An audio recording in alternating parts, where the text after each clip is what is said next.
Hi, my name is Rich Clune. I'm an assistant coach for the Pittsburgh Penguins and had a 15-year professional hockey career. Sometimes mental health can be difficult to talk about because it's personal and the feelings that are inside are real. I can remember back as a young man growing up in Canada, and I think generally you're kind of just taught to suck everything up and carry on. There's a stigma attached to having mental illness, mental health, however you want to phrase it, addiction, and society and can be a little bit harsh at times. But I do think it's different times now and people are changing and being more accepting. But I just think it can be embarrassing and painful, and sometimes it's just easier to stay quiet and not talk about it. When I was younger, there were definitely times where my teammates checked on me. I played tons of sports growing up. My brothers and I were involved in hockey, lacrosse, soccer, and just having two younger brothers, Matt and Ben. I can remember, as far back as I can, them constantly and me constantly always looking out for each other. And I think having, built-in best friends, and they to me were the first people that were, I feel like, kind of checking up on me. And I feel like the first time that I really became aware of some of the things that I was struggling with was probably around, the 8th grade, right before high school. And I just remember being very, very sad and confused and angry and starting to deal with some of the addiction issues that I had struggled with throughout my life kind of started to come on. I think that was a moment where, people started to ask questions and ask if I was okay. And looking back, I wish I had tools that I have now where I could speak up and say, I need help, and can you help me? And I just remember it being difficult back then. I think it's important to check on people, even if you feel like you can't make a difference, because we don't know. I'll speak for myself. Like, we never know what people are thinking.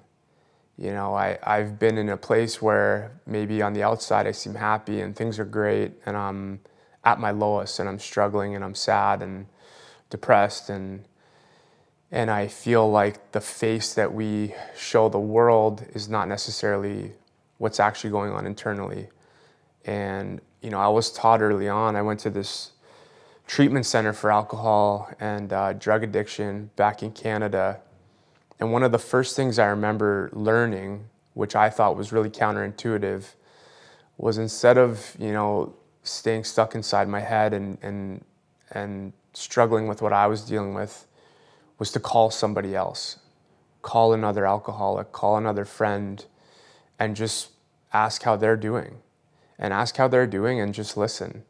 Like, you don't need to solve anything. You don't need to make their situation your situation. Just lend an ear. And I've found when people have done that with me, and then in turn when I've experienced that, everything changes. And that's been one of the most powerful lessons that I've learned along the way. Yeah, I think hockey has changed for the good. I'm extremely proud of our sport. From when I was extremely young back in Canada, coming up through the junior ranks and into the professional ranks, I believe our sport's come a long way, and it's from the teams that are offering support to players are starting to become aware of just what we can struggle with as hockey players and athletes, no different than anybody else. I think that the programs that are in place at the professional levels to get players help, to get staff members help, there's brands like Violent Gentlemen, and the list goes on of people that are starting to incorporate a message of mental health and awareness, and I believe that our sport's come a long way. I think we have a long way to go. I think society has a long way to go, but every little bit helps. Every time someone speaks up, every time someone shares just a little bit, I think it continues to break down that wall. It makes it easier for other people to to get help. I remember long time ago, seeing an interview of a guy named Brian McGrattan. I was, I think, 21 at the time, and I had like my bags packed in my parents' house, ready to go to treatment, and I didn't want to go. And the TV was on, and randomly just this channel came on, and Brian McGrattan was on TV doing an interview, talking about how he had asked for help and went to treatment and was in a really good place. And had I not seen that, maybe I wouldn't have went. So you never really know who's listening or who's watching. And I think we're always influencing each other. And so I think of that moment, and I think that hockey has come a long way in that regard. I can think of a time in junior hockey when I was in Barrie. I had a really good coach, Marty Williamson. I believe he's the general manager there now. He was really one of the first people in hockey that really reached out and wanted to help me. I've got all the respect in the world for Marty, and he went above and beyond of trying to take an interest in my life and help me not only on the ice but as a young human being. And I can remember teammates concerned for me. I think some of the signs are, outside of all the substance and alcohol abuse of just withdrawing. I think there were nights where, I didn't want to pick up the phone. I didn't want to hang out with my teammates. I didn't want to leave my house. And if I did, I just kind of isolated. I'd drink in bars alone. So I feel like, when I'm observing and if I had a teammate that was really withdrawn and isolating, and I think that would be a sign to maybe, make the extra effort to reach out and make that phone call and just kind of ask how they're doing and see how they're doing. I feel like that's a sign of some telltale early signs of mental health. Well, the biggest reward from speaking out and tackling mental health is, I'm 39 today. I just celebrated 16 years of sobriety, and I'm alive and I'm happy. So I'd say like going from that, going from a place of in my early 20s to really being in a dark spot, kind of coming to like a very low place where I needed help, and I was fortunate enough to get it, and I was, ready to accept it. To me, that's a huge reward, and hand in hand with that is all the people that I've met over the last, 16 years, 15, 20 years, all over the world. I came out here to California to play for the Kings, and ended up going to self-help groups out here and meeting like beautiful people and some of my best friends in the world.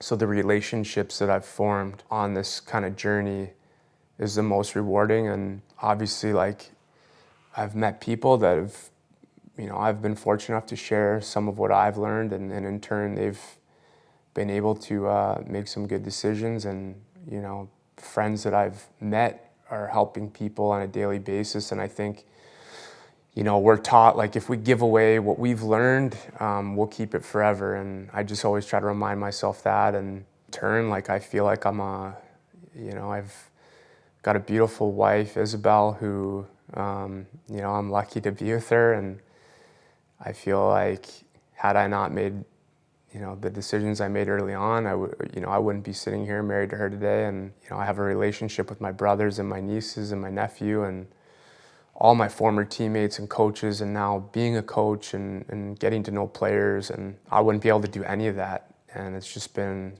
turned out to be better than I could have imagined. Yeah, hockey players can definitely be very stoic, very guarded and tough to get through to. I think that having that awareness and then respecting that and not pushing people can help, but also never giving up on someone and always just continuously being there for them through thick and thin. In life, I think a huge lesson I've learned in general is just to have the ability to, forgive people and try to understand them rather than, worry about them understanding, me.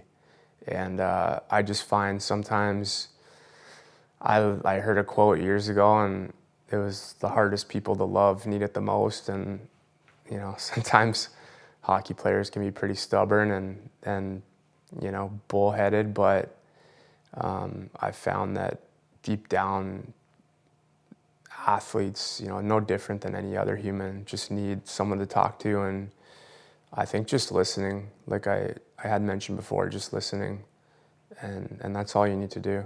Yeah, they check on your teammates' gear. I've been wearing it for a good time now, and I do a lot of traveling. And just the other day, I was in this gym in Corona Del Mar, and this trainer, Bree, came up, and I was wearing the check on your teammates sweater, and she just like tapped me, and she's like, "I like that," and she's like, "What is that? Tell me what that means." And then, the awareness, the suicide awareness number on the back, and just having something visible. I think goes a long way, and it's just I'm proud to wear it. Like, I'm proud to wear it, and I'm proud to talk about it. And I think it starts conversations, and it's a step breaking down those barriers. When I think of this sweater, I think of even coming to something as simple as the jiu-jitsu club at VG, and last year I was going through a tough time with some things, and I remember even just being embraced by this community and showing up every day and having everyone, men and women, just sort of help me out, and we do some training, and that to me defines like check on your teammates. And I feel that the more I guess as a society and then as a sport of hockey that we can endorse things and visibly show kind of, what we value as humans, I believe that that's going to lead to more and more people getting the help that they need with whatever it is they're struggling with. So that's what I think about when I think of check on your teammates.